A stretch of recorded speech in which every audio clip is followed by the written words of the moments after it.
Coming up right now on KREM 2 News at noon, the man suspected of killing 2 people and hurting 2 others in Seattle during a shooting is scheduled to appear in court, and today we are hearing from one of the victims. And Boeing is rolling out a fix for its flawed 737 MAX 8 planes, and they could be taking off sooner than expected. Washington state leaders are using a new tool to track buildings that cannot withstand earthquakes. We are breaking down what that looks like right here in Spokane County. Hi everyone, thanks for being with us. I'm Laura Papetti. And I'm Shayna Walltower. Jen York is off today. Well, we have had a rainy last couple of days, but that could change for the weekend. Michelle Boss is in the Weather Center this afternoon. Michelle, will we ever see some more sunshine? Things are going to be improving. In fact, the clouds are already starting to thin out across parts of the inland northwest this afternoon. So expect a little bit more sunshine during the latter half of the day. Checking out conditions out in North Idaho by Sandpoint. You're already seeing quite a bit of blue sky out there, looking like a pretty decent afternoon. Temperatures on the mild side as well. But on our satellite and radar picture, you can see a few lingering, very, very light showers across central and south central Washington. Those will continue to push to the southwest, and we should start seeing some drier air move in from east to west. Again, those clouds thinning out here in the Spokane and Coeur d'Alene area. Looking at some pretty dry weather for the weekend. Temperatures not too bad, though it started off a little bit on the cloudy and foggy side early this morning. We're now almost near 50 degrees in Spokane, lower 50s in Coeur d'Alene, and should be topping out in the mid 50s this afternoon. You can see partly to mostly cloudy skies this afternoon, and then dry weather overnight as temperatures fall into the 40s this evening. Taking a look at this weekend, not bad. Saturday, partly cloudy skies, light winds up to 55, and then for Sunday we'll probably see a few more clouds, but still dry and mild with a high of 56. Michelle, appreciate it. It is 2 minutes past noon right now. We are learning more about the victims of a carjacking and shooting in North Seattle. 76-year-old Dr. Bob Hassan was a retired Air Force colonel and flight surgeon. He was killed along with 75-year-old Richard Lee. The 2 people injured were a bus driver and a school teacher. They are both recovering right now at Harborview Medical Center over in Seattle. Now, the bus driver, Eric Stark, is being called a hero. He managed to drive 12 passengers to safety. This was after he was shot himself. I was riding the buses all day today down to South Seattle Community College, and it felt like the kind of day where you just wanted to acknowledge every driver still showing up. Totally. You know, the next day. And as you could see from that video just a moment ago, community members already started a fundraiser as they continue to mourn the people that passed away. I came around the corner and this guy he walked straight out in the middle of the road and just pointed the gun at me and just shot me. And then he shot me again.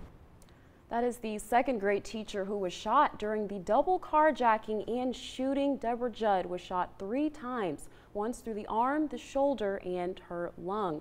She says she's thankful that she's okay and wanted her students to know that she would be back soon. The suspect is scheduled to have his first court appearance this afternoon. All right, and there's a teacher wanting to make sure her students knew she was going to be okay. So very sweet. She's thinking of them, yeah, even from the hospital.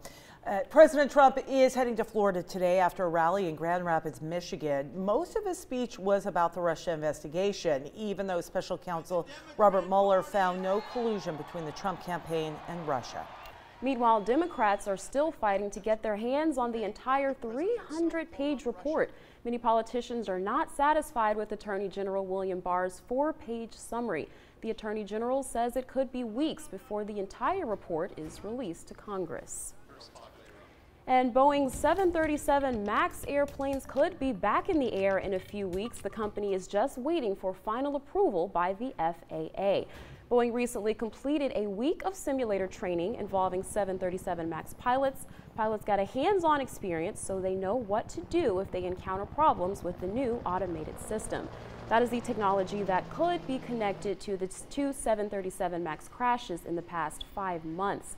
Pilots say they are glad Boeing is taking some action and making changes. I'd say that the first confidence of passengers needs to come with the pilots that are in the cockpit. And if we feel confident with what we have in front of us, they should feel confident flying with us. Now, in the meantime, all 737 MAX airplanes have been grounded until Boeing comes up with an acceptable fix. Thousands of travelers all across the world are trying to get to their destinations, many trying to get home after WOW Airlines suddenly just shut down, stopped flying. The company canceled all flights across the world. This is after going bankrupt. In recent months, WOW tried to merge with Icelandair to get additional funding, but in the end ran out of money. Passengers suddenly got texts informing them that their flights were canceled. A spokesperson for the airline suggests customers ask their credit card or travel agencies for a refund. The town of Paradise hit a major milestone in the recovery stages after the Camp Fire. Paradise just issued its very first building permit since the wildfire just devastated, wiped out the community. The permit was issued to a couple so that they could start rebuilding their home. The couple plans to rebuild an identical home to the one they lost during the fire.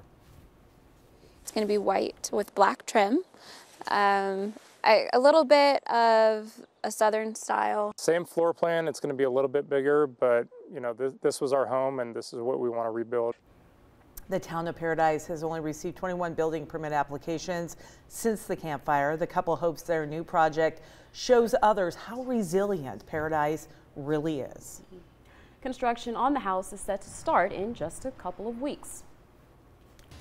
Well, a new database released this month is revealing how safe buildings across Washington state are if an earthquake were to happen. Yeah, we're learning more and more about that. KREM 2's Kara Elfall telling us how many buildings in Spokane County could potentially be at risk.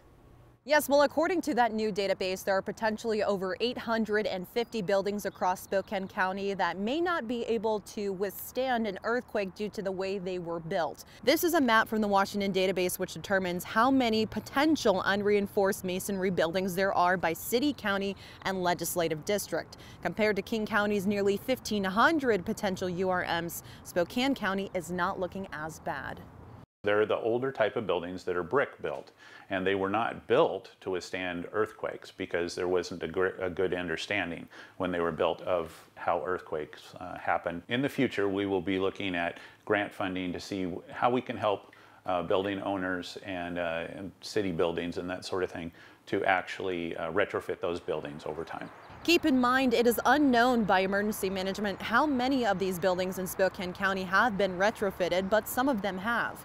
According to Bozarth, there is also an 80% chance Seattle will experience a large magnitude earthquake within the next 50 years, but he says due to little research, it is unknown how this will affect Spokane County hundreds of miles away. Spokane County does have a FEMA-approved debris management plan, which was heavily utilized during the 2015 windstorm. This would be applied in the event of a large earthquake in Spokane County. Bozarth would like to add that he does not want to worry residents of Spokane County about an earthquake risk here because we don't know much about that risk due to little research, but he says it's a good idea to be prepared. If you want tips on how to do so, just head over to KREM.com. I'll send it back to you. Kara, appreciate the report. 12:08 right now. Well, NASA hosted its second spacewalk of the year. That just happened today. Wrapping up, astronauts worked on updating the International Space Station, but today's spacewalk was a little bit different than originally planned. We'll talk about that. Spokane astronaut Ann McLean was supposed to be part of the first ever all-female spacewalk, but that was canceled because of spacesuit sizing issues. NASA was criticized for its decision to cancel the all-female spacewalk. Some said the change was a symbolic glass ceiling for women. So McLean actually tweeted her support for the decision that was made, saying it was her call and that crew safety is the absolute top priority. McLean will take part in the next spacewalk coming up on April 8th. The Spokane native posted this photo today. She says she couldn't be prouder of her fellow astronauts. So again, this just happening today, and we already have a picture tweeted from space. Pretty cool. Awesome. All right, it is 12:09 right now. A Turkish man was in for quite a surprise after strong winds blew through that area. We'll walk you through this wild ride when we come back.